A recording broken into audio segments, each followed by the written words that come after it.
ఈరోజు మీరు ఏదైతే తమిళలో చూసినారో నేను ఎవరి గురించే మాట్లాడదలుచుకున్నా. ఎందుకంటే వీడంత వర్స్ట్ క్యాండిడేట్ దేశంలో ఉన్నాడని అయితే నేను అనుకుంటలేను. మినిమం ఎడ్యుకేషన్ కూడా లేదనే ఉద్దేశంలో అయితే నేను ఉన్నా. ఇప్పుడు మొన్న ఆయన చేసిన వీడియోలన్నీ చూస్తుంటే నాకు అనిపించింది ఏంటంటే ఈయన గురించి కూడా నేను రీసెర్చ్ చేయాలన్నా, అంత సినిమా ఏముంది ఈయన గురించి, ఇంత నిబ్బగాడు, ఇంత వర్స్ట్ క్యాండిడేట్, ఇంత చిల్లరగా ఆడాడు దేశంలో ఉన్నాడా, ఏదైనా సరే నుంచొని లొడల కుక్క వాగినట్టు వాగితే గదే కంటెంట్ దాని మీదకి వెళ్ళి బీభత్సంగా వ్యూవర్షిప్ వస్తుంది, మన సబ్స్క్రైబర్లు అందరూ ఘోరంగా విరిగిపోతారు అనే ఉద్దేశంలో అయితే ఈయన ఉన్నాడు అనమాట. ఈ మనిషిని ఎవడన్నా పాయింట్అవుట్ చేసి ట్రోల్ చేయాలన్నా కూడా వాళ్ళు కూడా నీచ బతుకు కింద పోయినట్టే. ఇప్పుడు నేను చేస్తానంటే నా కర్మ కూడా బాగాలేదు, నా దరిద్రం కూడా బాగాలేదు అన్నట్టే లెక్క కిందకు వస్తుంది. ఇదన్నమాట ఇక ఆయన గురించి చెప్పాలనుకుంటే. మొత్తానికి నా ఉద్దేశం అయితే గిది గైస్. ఏమిరా, ఏం చెప్తానవరా నువ్వు, ఏం సొల్లురా ఇది? హలో నమస్తే దోస్తులు, అందరూ ఎట్లా మంచిగా ఉన్నారా? మీరు నా వీడియోని ఫస్ట్ టైం చూస్తున్నట్టే ప్లీజ్ లైక్ చేయండి, షేర్ చేయండి, కామెంట్ చేయండి, సబ్స్క్రైబ్ చేసుకోవడం మాత్రం మర్చిపోకండి. పక్కన బెల్ ఐకాన్ ఉంటుంది, దాన్ని మీరు ఆన్ చేసుకుంటే నేను ఎప్పుడు వీడియో పెట్టినా మీకు నోటిఫికేషన్ కింద వచ్చేస్తుంది. అరే నేను మాట్లాడాలన్నా కూడా గుక్క తిప్పుకోకుండా పిచ్చుకుక్కలాగా గజ్జుకుక్కలాగా ముత్తుకోవచ్చురా. ఏ టాపిక్ మీదైనా సరే, ఏ టాపిక్ తీసుకొని అయినా సరే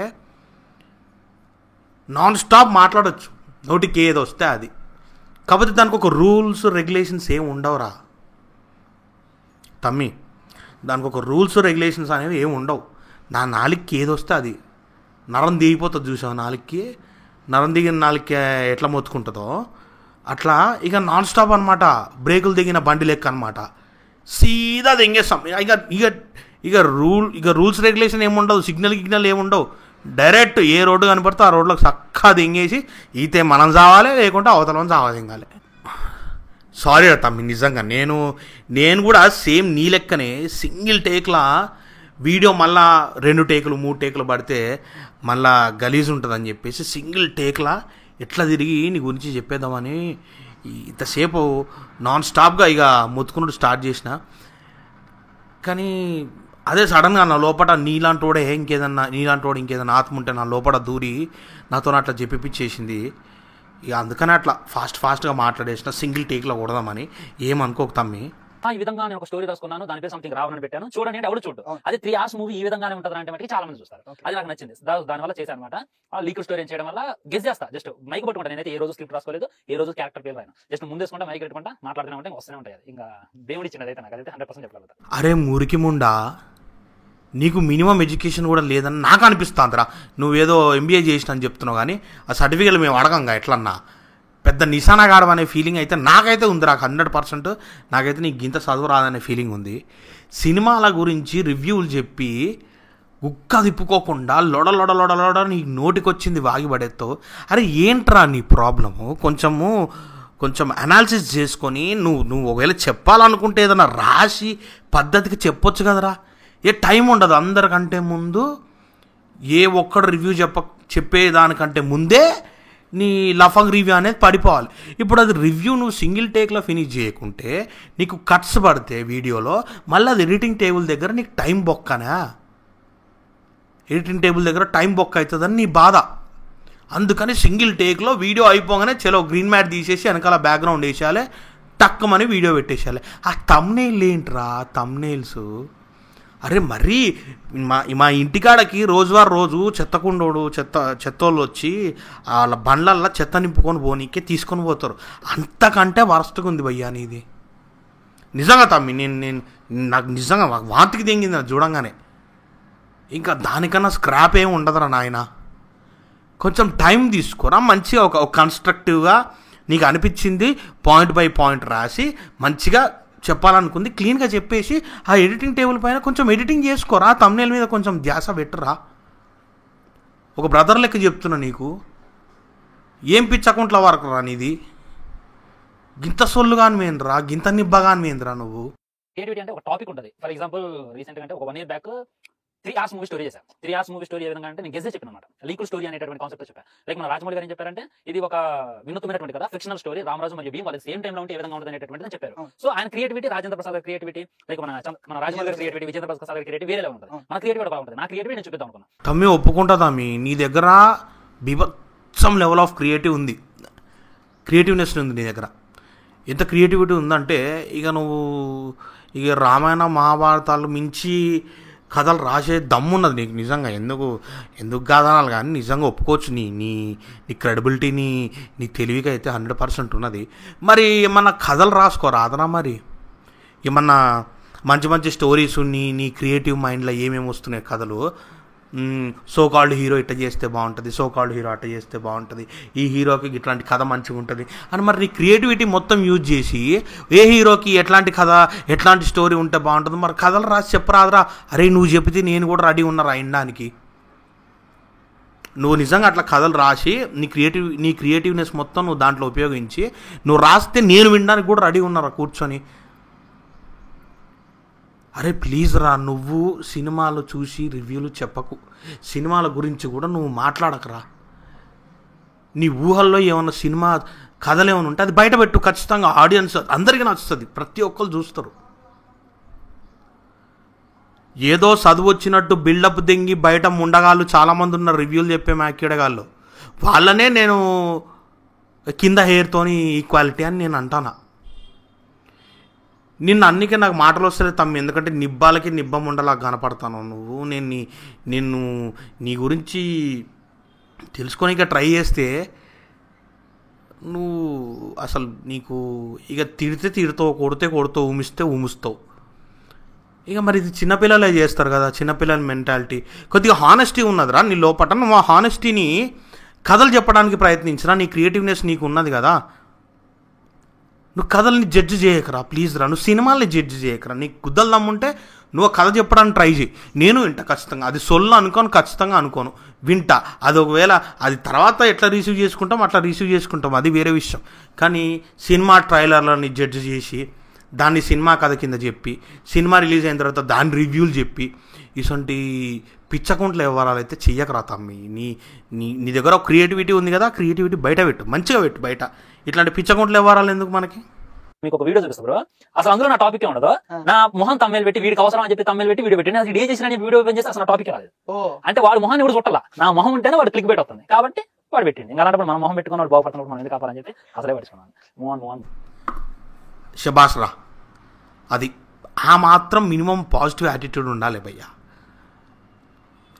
నీ తమ్నేల్ పెట్టుకొని ఎవడో ఫుల్ వ్యూస్ వస్తానే అనే ఫీలింగ్ ఉన్న చూసినావా, అది నిజంగా మనకు ఒక మంచి క్వాలిటీ. అట్లాంటి యాటిట్యూడ్ ఉండాలి మనకి.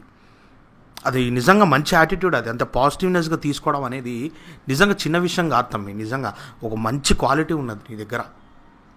కానీ ఒక క్లారిటీ నేను ఒకటి చెప్పదలుచుకునేది ఏంటంటే, నీ బొమ్మ పెడితే వ్యూస్ వస్తాయని నువ్వు అనుకుంటున్నావు కదా, అది జనాలే చూస్తారు ఆ వీడియోలు కూడా. ఎందుకు చూస్తారా అంటే నిన్ను ఉంచుతుంటే వాళ్ళకి లోపల సంతృప్తి అవుతుంటుంది అనమాట. ఏమంటారు దాన్ని, సాటిస్ఫాక్షన్ ఉంటుంది వాళ్ళకి.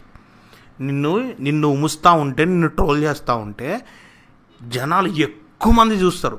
దాని అర్థం ఏంటంటే నిన్ను ఎంత ట్రోల్ చేస్తే అంత సాటిస్ఫాక్షన్ వస్తుంది జనాలకి.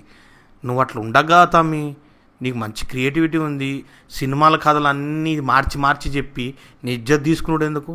మంచి మంచి కథలు చెప్పు. ఓ పనికి మాల కొజ్జా బ్యాచ్ ఒకటి ఉంది కదా, ఆ రివ్యూలు చెప్పే నా కొడుకులకి అందరికీ ఏంటంటే కథలు దొరుకుతలేవంట.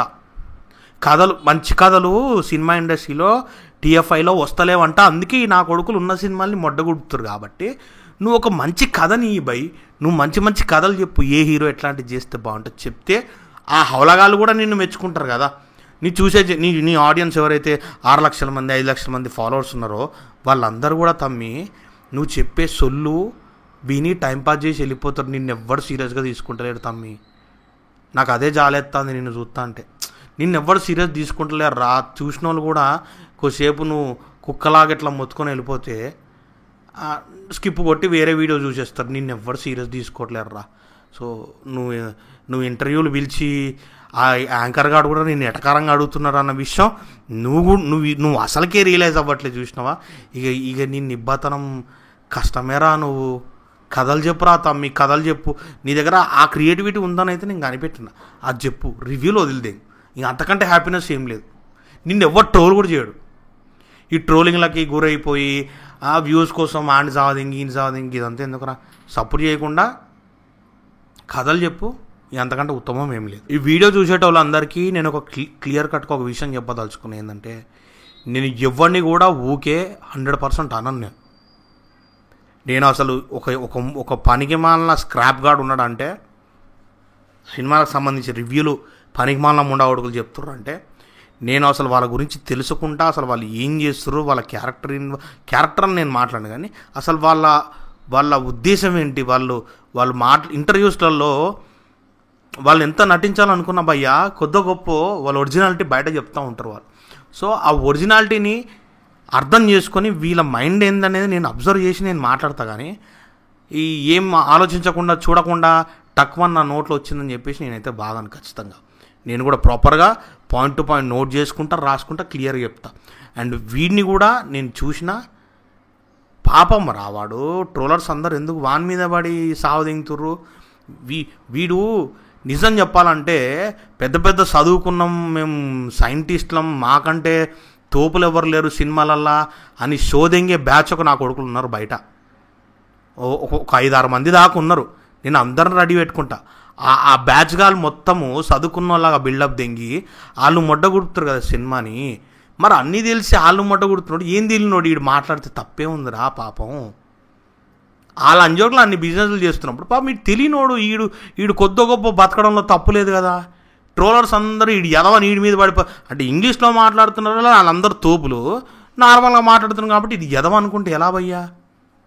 అఫ్కోర్స్ నోటికి వచ్చినట్టు వాగుతుండు కరెక్టే, బట్ నోటికి వచ్చినట్టు వాగినా వీడు చాలా నిజాలు చెప్పాడు.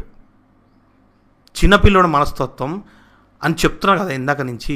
ఆ చిన్నపిల్లలు మరి నిజాలు చెప్తారు కదా, అట్లీస్ట్ ఆ ఫ్లోలో, ఆ కంటిన్యూటీ ఫ్లోలో, ఆవేశంలో నిజాలే పలుకుతారు కదా. మరి మనోడు ఒక పచ్చి నిజం చెప్పాడు. రివ్యూవర్లు ఏం చేస్తారు ఏంటి, వీడు కూడా రివ్యూలు చెప్తున్నాడు కాబట్టి వీడికి ఎలాంటి మెయిల్స్ వచ్చినాయి, వీడు కూడా ఒక పచ్చి నిజం చెప్పిండు. వినండి మీరే. ఒకటే క్వశ్చన్ అది, రివ్యూవర్ చేతిలో మూవీ లేనప్పుడు ఈ మూవీ టీం అంతా కూడా రివ్యూ ఇచ్చేవాళ్ళు, క్రిటిసిజం చేసేవాళ్ళు, క్రిటిక్స్ దగ్గరికి వెళ్ళి ఎందుకు ఇంటర్వ్యూలు ఇస్తున్నారు, ఎందుకు వాళ్ళ సినిమాని ప్రమోట్ చేయించుకుంటున్నారు, మా సినిమాకి పాజిటివ్ రివ్యూ ఇవ్వండి అని చెప్పి నాకే ఇన్ని మెయిల్స్ వస్తున్నాయి అన్నమాట. మీకు వచ్చా ఎప్పుడైనా మా సినిమాకి వెళ్ళి పాజిటివ్ రివ్యూ అని? మాకేందుకు వస్తున్నాయి అంటే రివ్యూవర్స్ కి మూవీ టీమ్సే భయపడుతున్నాయి. రామ్ గోపాల్ వర్మ గారే అన్నారు డైరెక్ట్ గా, ఒక క్రిటిక్ చేతిలో మూవీ హిట్ ఆఫ్ అట్ అనేటటువంటి ఉంటుంది. వాళ్ళు తెలుసుకుంటే మూవీని హిట్ చేయగలరు, వాళ్ళు తెలుసుకుంటే మూవీని ఫ్లాప్ చేయగలరు అనేటటువంటి కూడా ఉంటుంది అనమాట. విన్నారు కదా, అది విషయం. నేను అదే చెప్తున్నా, రివ్యూస్ అనేవి సినిమాని జడ్జ్ చేయో అని చెప్పే ముండా కొడుకులు ఉన్నారు కదా, వాళ్ళనే అడుగుతున్నాను నేను ఈ క్వశ్చన్. కొద్దో గొప్ప అరకొర మాట్లాడి నోటుకు వచ్చింది మాట్లాడే వీడికే మెయిల్స్ వస్తున్నాయి. అది నిజం అబద్ధం పక్కన పెట్టండి భయ్యా, అది నిజంగా వస్తున్నాయి అబద్ధం వస్తున్నాయి అనేది విషయం పక్కన పెట్టండి. వీడు కొద్దో గొప్ప, వీడికి కొన్ని రివ్యూలు చెప్పే అధికారం ఉంది, వీనికి కొంచెం బిజినెస్ వస్తుంది అని అంటే దాని అర్థం ఏంటి? మీరు సినిమా చేసే ప్రొడ్యూసర్లను అందరినీ ఉచ్చబోయించడానికి వచ్చారు, ప్రతి సినిమాని కూని చేసి సావదెంగడానికి వచ్చారు, సినిమాని గొడవడానికే వచ్చారు. వీడి దగ్గర ఉన్న హానెస్టీకి నిజంగా కొన్ని వాటికైతే సెల్యూట్ కొట్టాలి నిజానికి. అట్లీస్ట్ వాడు ఒప్పుకుంటున్నాడు, మాకు తెలిసిన సినిమా ఎవరికి తెలీదు, ప్రొడ్యూసర్లు ఎందుకు వచ్చి మా కాళ్ళు పట్టుకుంటున్నారు, మా దగ్గర ఎందుకు ఇంటర్వ్యూస్ తీసుకుంటున్నారు, ఎందుకంటే మా వల్ల సినిమా నడుస్తుంది అన్న విషయం వాళ్ళకి తెలుసు కాబట్టి. లాజిక్గానే ఉంది కదా ఇది. ఈడ పెద్ద మ్యాజిక్ విషయం లేదు, అర్థం కానంత ఎరిగిన బద్దలు కూడా ఎవరు లేరు. మరి ఇట్లాంటి నిబ్బగాడు చెప్పినప్పుడు అన్న నిజాన్ని ఖచ్చితంగా మనం యాక్సెప్ట్ చేయాలి కదా, జనాలు కూడా దీన్ని వినాలి, దీన్ని యాక్సెప్ట్ చేయాలి కదా. పాపం ఈ పిచ్చోడిని వదిలేయండి, ఈయన ట్రోల్ చేసి పాపం ఏదో వ్యూవర్షిప్ వస్తుంది ఏమో అంతేగాని జనాల ఆనందం. అరే తమ్మి నేనే నీకు ఒక బ్రదర్ లెక్క చెప్తున్నా, పోనీ నువ్వు బ్రదర్ గాడు నన్ను నేగుతాడు ఈడేంది అని చెప్పి ఇంకేదో కౌంటర్ రివ్యూలో ఏవో చేద్దాం అనుకుంటే నీ అంత ఎర్రిపోకోడు ఇంకొకటి లేడురా. చెప్తున్నా, యాజ్ అ బ్రదర్గా చెప్తున్నా, నీకున్న క్రియేటివిటీ తీసుకెళ్ళి కథలు చెప్పు, మంచి కథలు చెప్పు. ఆ కాపీరైట్ నీకే ఉంటుంది. యూట్యూబ్లో నువ్వు కథ చెప్పిన తర్వాత నీ కథ దిగిపోయి ఎవడు సినిమా తీయడు, ఆ రైట్స్ నీకే ఉంటాయి కదా. అట్లీస్ట్ ఆ తెలివి ఉపయోగించరా, అక్కడ బాగుపడ్డానికి ట్రై చేయరా. నువ్వు గెసుగొట్టేది ఏదో మంచి కథలు గెసుగొట్టరా, మంచి కథలు రాయరా, గెసుగొట్టడం ఎందుకురా దరిద్రంగా.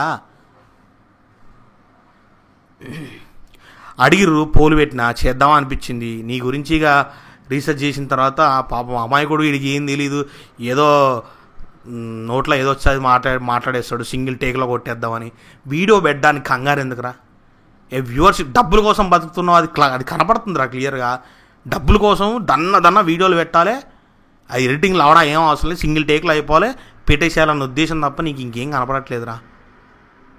ఇంకా ట్రోలర్లో పాపం మీ బచ్చగాన్ని వదిలేసాను. కానీ వాడు చెప్పిన నిజాన్ని అయితే మీరు గ్రహించాలి ఖచ్చితంగా. జనాలు కూడా వాడు చెప్పిన నిజాన్ని గ్రహించాలి. ఏంటంటే రివ్యూర్ల వల్ల సినిమాలు చనిపోతాయి. ఆ పిచ్చముండా కొడుకుల పర్సనల్ టేస్ట్ల గురించి మనం సినిమాకి ఖచ్చితంగా పోకూడదు. సినిమాని ఈ నా కొడుకులు చెప్పారని మనం జడ్జ్ చేసుకోవద్దు. ఈ దొంగ బిజినెస్లు ఎన్ని రోజులు నడుస్తాయో మనం ఇంకా మన కర్మ కొద్దీ మనం వీళ్ళని సెలబ్రిటీలు చేసి కూర్చోబెట్టినాం, వీళ్ళని పెద్ద ఇన్ఫ్లుయెన్సర్లు చేసి కూర్చోబెట్టినాం. మనం ఈ ఫాల్తుగాళ్ళందరిని ఎంకరేజ్ చేసేంత వరకు సినిమాని చంపుతానే పోతారు. ఇక సినిమా వచ్చిన తర్వాత ఈ నికృష్టం ముండా కొడుకులు అందరూ ఎట్లా బతుకుతారో మనం ఇక నుంచొని చూడాలి. ఇక అంతకన్నా చేసేది ఏం లేదు.